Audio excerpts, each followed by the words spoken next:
Même si la flamme terrestre ne faisait rien, Lin Yan n'avait toujours aucune chance de l'acquérir. Lin Yan a été surpris et lui a demandé si leur distance était si grande et ce qu'il devait faire pour ne pas rater ça. Gong Qiansui a soutenu Lin Yan dans le sens où elle ne voulait pas manquer son chance et a demandé à Lin Yan de préparer 2 pilules, une pilule parfumée débordante et une flamme violette. Pilule. La pilule parfumée débordante était destinée à attirer la flamme terrestre après avoir capturé les flammes car il avait besoin de l'absorber.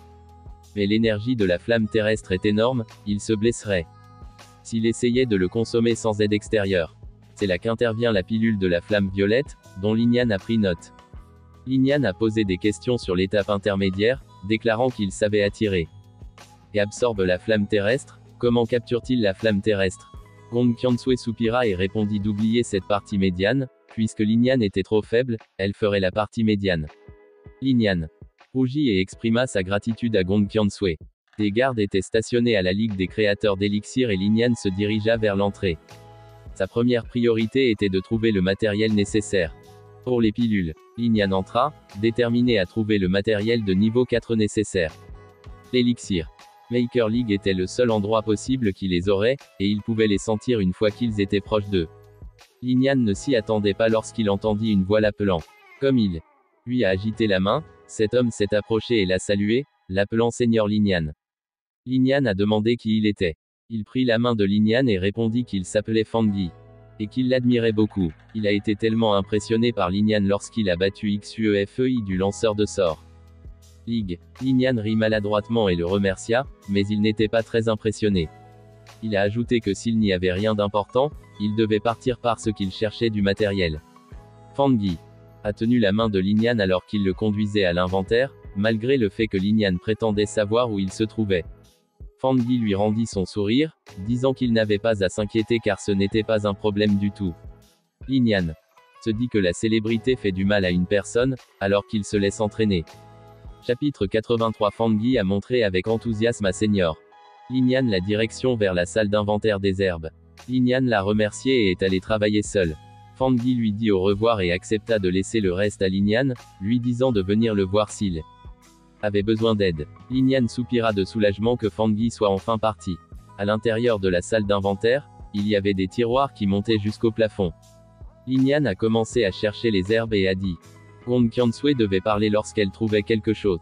Gong Qiansui, flottant derrière, a demandé à Lin Yan de aller plus loin à l'intérieur parce qu'il n'y avait aucun moyen pour eux de mettre des matériaux de niveau 4 ici. Lin Yan devint irrité lorsqu'il entendit une autre voix l'appeler à nouveau. Mais c'était Sir Xuan. Et il fut surpris de la voir là. Sir Xuan lui a demandé ce qu'il faisait là, ce à quoi Lin Yan a répondu qu'il était là pour trouver des herbes et lui a posé la même question. Sir Xuan répondit joyeusement qu'elle ne cherchait pas les siens et qu'elle les gérait. Cela a surpris Lin Yan lorsqu'il a appris que Sir Xuan était également responsable de toutes ses fournitures. Ils marchaient ensemble. Comme Sir Xuan expliquait qu'elle restait habituellement à la Golden Cloud Business League et qu'elle venait à l'inventaire quand c'était son quart de travail. Elle a ensuite demandé à Lin Yan de quelle herbe il avait besoin et qu'elle y emmènerait. Gong Qiansui a dit à Lin Yan d'aller au 4e étage où tout ce dont il avait besoin était avec des seaux et de laisser la fille l'y emmener.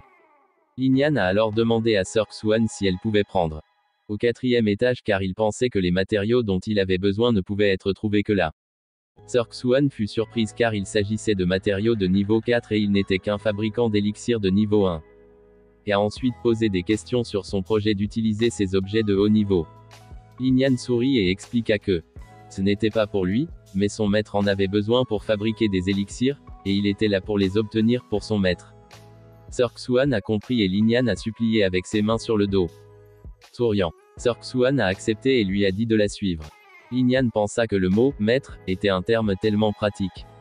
Ils montèrent tous les deux à l'étage et s'approchèrent d'un grand porte. Sir Xuan a demandé à Lin Yan d'attendre un moment pendant qu'elle ouvrait la porte avec sa main, ce qui a fait émerger un anneau magique autour de la poignée. Il s'enroula autour de Sir Xuan pendant qu'elle gardait la main sur la porte. Finalement, Sir Xuan attrapa la poignée de porte et les portes s'ouvrirent. Elle a dit à Lin Yan d'entrer.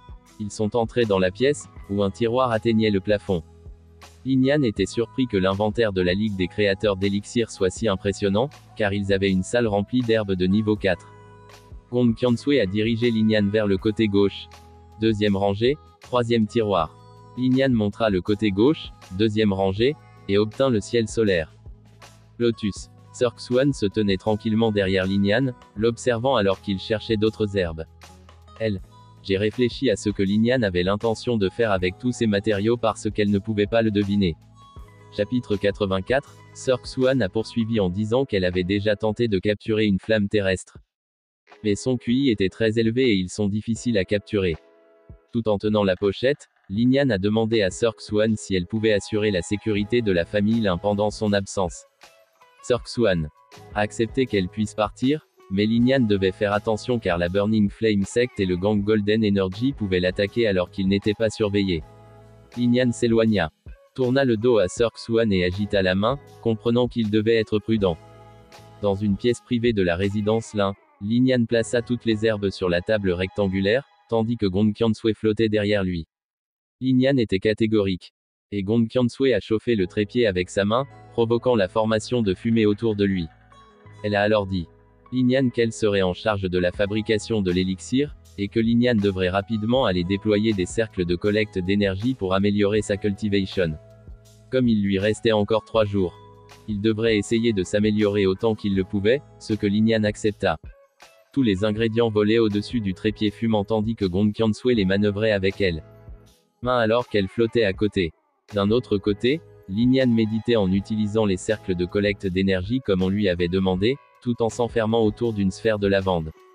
3 jours plus tard, à la résidence Lin, Gong Qiansui a présenté à Lin Yan les pilules sur la table.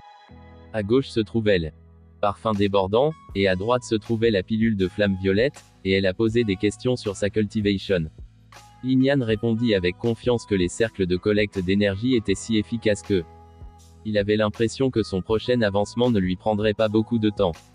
Il a ensuite étiré ses bras et son dos et a continué en disant qu'il devait revenir en arrière et travailler sur la technique du créateur de Dragon Azur. Et il n'y avait pas de temps pour se relâcher. Gong Qiansui lui a assuré de ne pas s'inquiéter pour ça maintenant, et quand il atteindrait l'expert martial 9 étoiles, il serait capable de l'augmenter instantanément. À quoi Lin Yan a curieusement demandé pourquoi. Gong Qiansui a expliqué que la dernière étoile de chaque niveau était le plus difficile à percer. Lorsqu'il atteignit le niveau d'expert martial 9 étoiles, il lui suffisait de se concentrer sur la technique du créateur de Dragon Azur.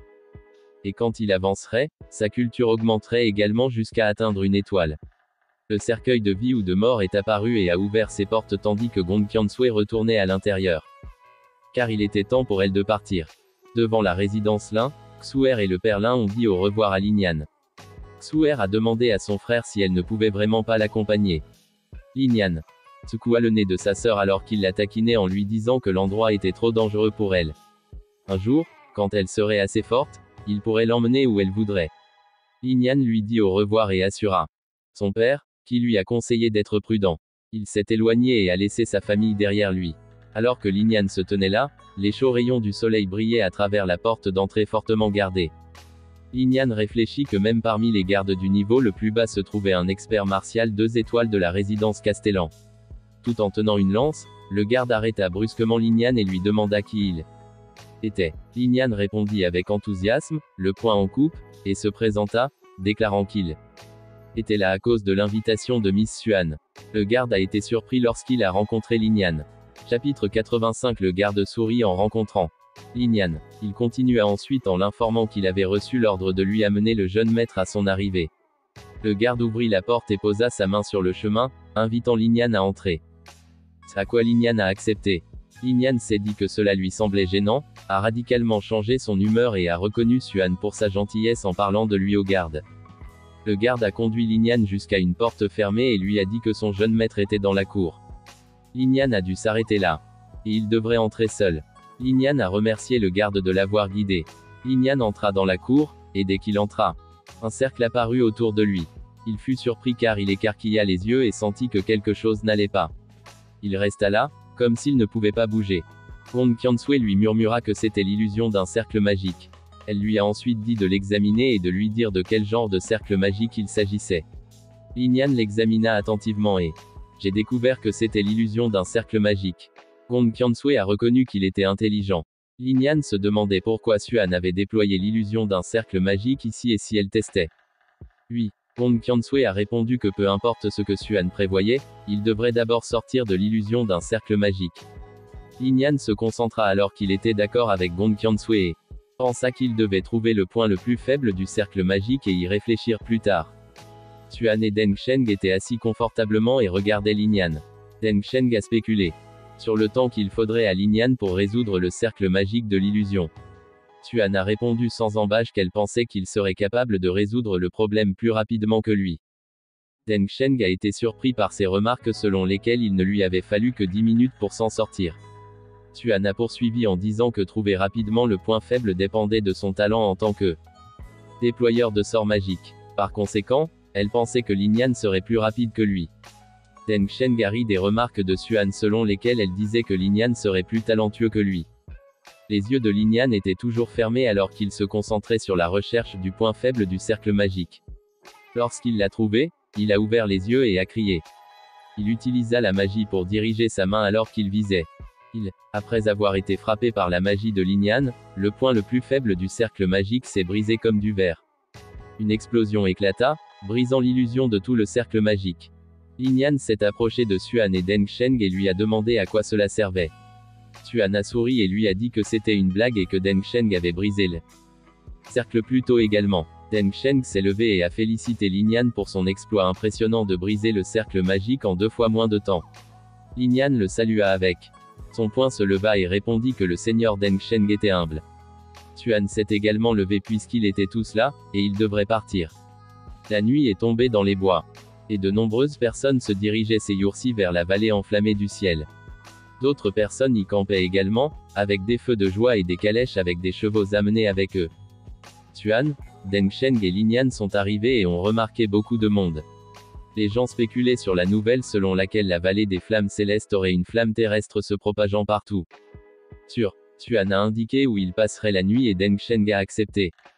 Xuan et Lin Yan étaient assis en face de Deng Sheng, et tous les trois étaient assis autour du feu de joie. Ils avaient construit. Quelques hommes ont rougi et ont regardé avec leurs yeux pétillants et ont exprimé que Xuan était belle. Alors que Xuan et Lin Yan étaient assis près du feu de joie, leur attention fut attirée aux gens à proximité qui spéculaient et regardaient l'arrivée de plusieurs hommes de la ville de Guanwu. Chapitre 86. C'était le soir et Lin Yan a demandé à Deng Sheng qui étaient ces 3 personnes au loin. Il se reposait près du feu de camp et Deng Sheng lui dit que le jeune homme au front était Zhuxing, qui avait une très grande réputation parmi les jeunes générations dans la ville de Guanwu. Les autres derrière lui étaient ses frères Zhu Jiang et Zhu Yuan. Zhuxing a admis à Deng Sheng qu'il avait entendu parler de Zhuxing, le guerrier 8 étoiles, artiste et mage de tableau, et a demandé si c'était la cause de sa réputation. Cependant, Deng Sheng lui dit qu'ils avaient une autre réputation plus célèbre que leur point fort. Lin Yan est devenu curieux de connaître la réputation dont parlait Deng Sheng.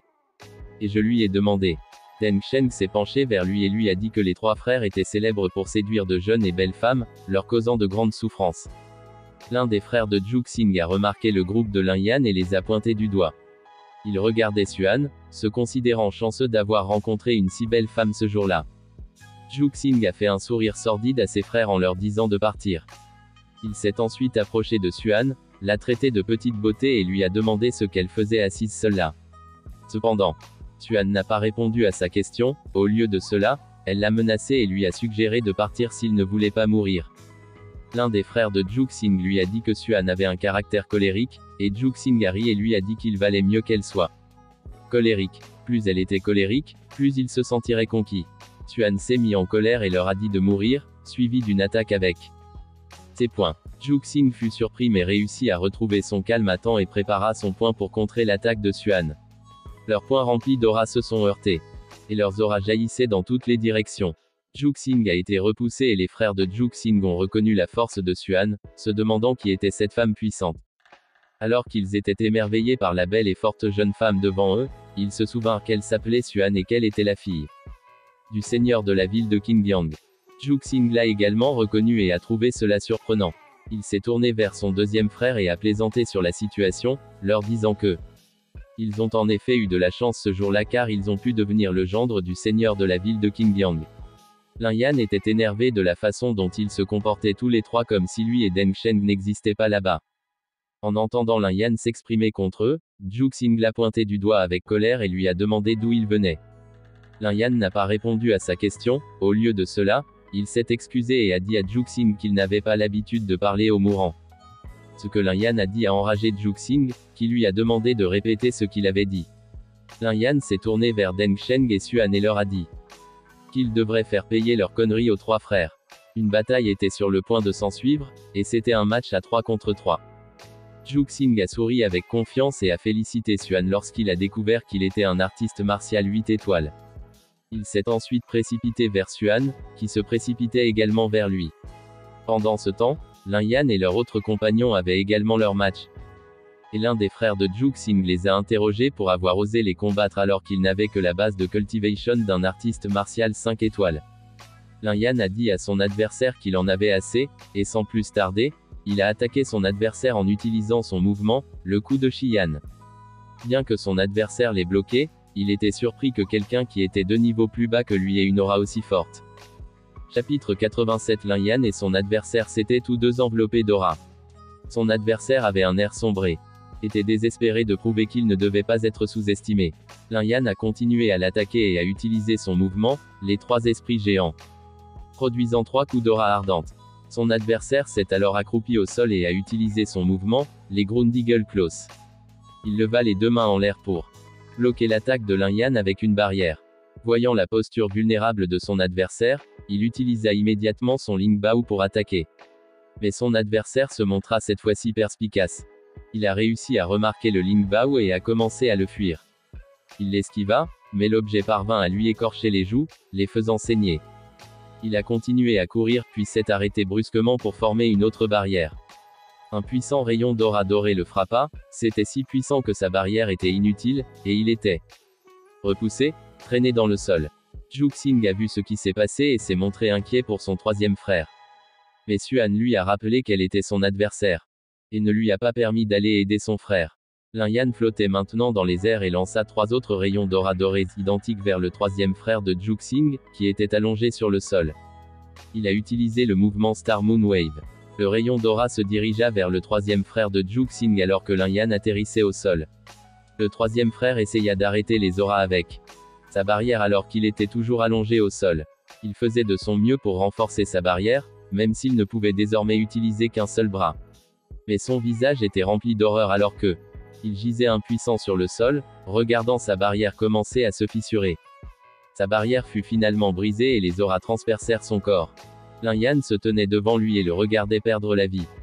Les yeux de Zhu Xing étaient tordus à la fois de terreur et de colère alors qu'il voyait ce qui était arrivé à son 3e frère, tandis que son 2e frère réalisait qu'ils étaient désavantagés, alors il suggéra rapidement qu'ils devraient s'enfuir. Mais Xuan leur a immédiatement bloqué le chemin et leur a dit qu'aucun d'eux ne pouvait partir. Xuan se précipita rapidement vers eux, avec des chaînes d'aura colorées sur son sillage alors qu'elle utilisait son mouvement, Rainbow Man Kill. Zhu Xing et son 2e frère étaient en état d'alerte et ils ont essayé de résister de toute leur force. Mais ils ont été facilement époustouflés par les couleurs des cordes d'aura du mouvement de Xuan. Et suite à l'attaque de Xuan, Lin Yan a rapidement utilisé son Ling Bao pour percer la poitrine de Zhu Xing et de son 2e frère. Lin Yan sourit de contentement alors que le Ling Bao atterrissait dans la paume de sa main. Pendant que Xuan croisait les bras et se moquait de la force du groupe de Zhu Xing. Leur autre compagnon se tenait juste derrière elle avec un sourire aux lèvres, comme Lin Yan. Chapitre 88. Le soleil s'était levé, et tous les 3 avaient commencé à voyager à pied. Il y avait quelques personnes qui voyageaient dans la même direction qu'eux, mais ils gardaient leur distance avec le groupe. Deng Sheng a souligné que leur bataille réussie semble avoir établi leur prestige. Tandis que Lin Yan plaisantait avec lui, disant qu'il ne savait pas de quoi ils avaient peur, car il pouvait facilement les tuer d'un simple mouvement des doigts. D'un autre côté, Xuan était ravi des circonstances car personne n'oserait les déranger. Deng Sheng a pointé du doigt avec enthousiasme le bâtiment au sommet d'une montagne rocheuse, enveloppé par une barrière dorée, et annonça qu'ils étaient arrivés. Lin Yan était extrêmement surpris par l'apparence de Jin Biyin, ses yeux étaient grands ouverts. Par télépathie, Gong Qiansui lui a dit que sans la période de faiblesse, même si le Jiuxing Wuling était arrivé, il n'aurait peut-être pas pu le briser. En raison de son enthousiasme, Lin Yan a laissé échapper sa réponse, exprimant à quel point c'était incroyable. Deng Sheng l'a entendu, mais son discours était indistinct, alors il a demandé à Lin Yan ce qu'il avait dit. Lin Yan lui a donné une excuse, lui disant qu'il avait dit que le sceau était trop puissant, donc le feu au sol à l'intérieur devait être vraiment précieux. Xuan a confirmé que c'était en effet précieux. En regardant la foule derrière eux, elle a mentionné que c'était la raison pour laquelle tant de gens étaient attirés par cela, y compris Muli de la ville de Mouyin. Alors que Lin Yan lui demandait qui était Muli, un jeune homme aux longs cheveux noirs s'est montré. Lin, le compagnon de Yan, lui a dit que Muli était le membre le plus compétent de la jeune génération de la famille Mu, la plus grande force de la ville de Mouyin. Il avait entendu dire que Muli allait bientôt entrer sur la scène d'un grand artiste martial. Xuan est intervenu dans la conversation et l'a averti de se méfier de la famille Mu, car leurs méthodes ne doivent pas être sous-estimées. Lin Yan était d'accord. La foule a commencé à s'exciter lorsqu'elle a vu le sceau commencer à s'affaiblir. Tout le monde était impatient d'être le premier à entrer. Même Lin Yan et son groupe se précipitèrent vers le montagne rocheuse quand ils ont vu le phoque faiblir. Alors que la foule chargeait avec une grande détermination, elle a été stoppée net dans son élan par la chaleur qui l'a accueillie. Il faisait si chaud que certains d'entre eux abandonnèrent, ne pouvant plus le supporter. Lin Yan regarda Xuan, qui avait une expression inquiète sur le visage. Elle se demandait ce que c'était. C'était faux puisqu'il ne faisait pas si chaud quand elle était venue ici il y a 3 ans. Gong Qiansui a communiqué par télépathie avec Lin Yan, l'informant que le feu est peut-être repris. Lin Yan a été surpris par cette information car il ne s'attendait pas à ce que le feu terrestre puisse encore se développer. Gong Qiansui a expliqué que le feu de la Terre évolue naturellement avec le temps. Une fois l'évolution réussie, elle subit un saut qualitatif et se transforme en feu du ciel. Avec enthousiasme, Lin Yan serra les poings, voyant l'opportunité de capturer un feu du ciel. Avec impatience, il a demandé à Xuan, qui était inquiet, où il devrait aller ensuite. Xuan a posé sa main sur son menton en se souvenant des événements d'il y a 3 ans. Elle a dit à Lin Yan que sa base de cultivation était relativement faible à l'époque, alors elle avait juste jeté un coup d'œil puis est partie. Cependant, elle montra le sommet de la montagne et informa Lin Yan que, dans une telle secte, les objets importants étaient généralement placés soit dans la zone centrale, soit dans la partie la plus profonde. Avec détermination, Lin Yan a suggéré à son groupe de prendre d'abord une. Regardez l'endroit que Xuan avait mentionné. Un énorme loup-garou enflammé gardait l'endroit et les cultivateurs se sont battus avec lui. Il était féroce et crachait des boules de feu de sa bouche. Au moment où Lin Yan et son groupe sont arrivés sur les lieux, de nombreux pratiquants avaient déjà péri. Un de leurs compagnons leur fit remarquer qu'il semblait que de nombreuses personnes s'étaient déjà engagées sur le même chemin. Lin Yan a fait un geste en avant et a dit au groupe qu'il avait également remarqué que de nombreuses personnes se dirigeaient dans la même direction. Ils virent un rassemblement de nombreux pratiquants devant un bâtiment colossal. Lin Yan les regarda avec appréhension, se demandant quel était cet endroit. Chapitre 89. Lin Yan et son. Le groupe se tenait devant l'immense bâtiment. Alors que Gong Qiansui lui disait qu'il y avait beaucoup de matériaux médicinaux à l'intérieur du bâtiment, Lin Yan le regarda avec déception. Il s'est avéré que ce n'était que des herbes médicinales. Cependant, Gong Qiansui l'a traité de stupide, suggérant qu'il pourrait y avoir des substances médicinales de niveau 6 à l'intérieur, qui étaient dures. Passer, rendre visite, arriver avant. Lin Yan ressentit une vague d'enthousiasme à l'idée du prix élevé de ces substances médicinales de 6e année. Cachant son enthousiasme, Lin Yan fit signe à son groupe et a suggéré qu'il devrait également jeter un œil à l'intérieur du bâtiment, car il pourrait y avoir quelque chose de bien. Xuan a accepté, alors ils ont commencé à marcher vers le bâtiment. L'un des cultivateurs semblait être en difficulté et a demandé l'aide de tous pour briser la barrière. De nombreux pratiquants se sont joints à nous, tirant leurs auras simultanément au même endroit. Lin Yan se sentait encore plus excité et a fait un pas en avant, disant à son groupe de venir aider également. Cependant, Xuan lui tapota l'épaule et lui conseilla de ne pas trop s'exercer afin de sauver un peu de force pour une utilisation ultérieure. Lin Yan la regarda et reconnut qu'elle savait. Tous deux commencèrent à tirer leurs auras sur la barrière. Finalement, la barrière s'est brisée. Et tout le monde s'est précipité dans le bâtiment. Lin Yan et Xuan se sont également précipités vers le bâtiment. Lin Yan leur a suggéré d'aller directement dans les profondeurs alors que les bonnes choses doivent être là. Tous trois coururent rapidement à travers les couloirs, arrivant à la partie la plus profonde du bâtiment. Ils trouvèrent des herbes médicinales disposées sur des tables, en attente d'être découverts. Tous les trois se sont approchés des herbes médicinales et ont été surpris de constater que les matières médicinales étaient toutes de 5 qualités, et la Ils étaient si nombreux. Tuan a remarqué quelque chose et l'a fait remarquer à leur groupe pour qu'ils l'examinent.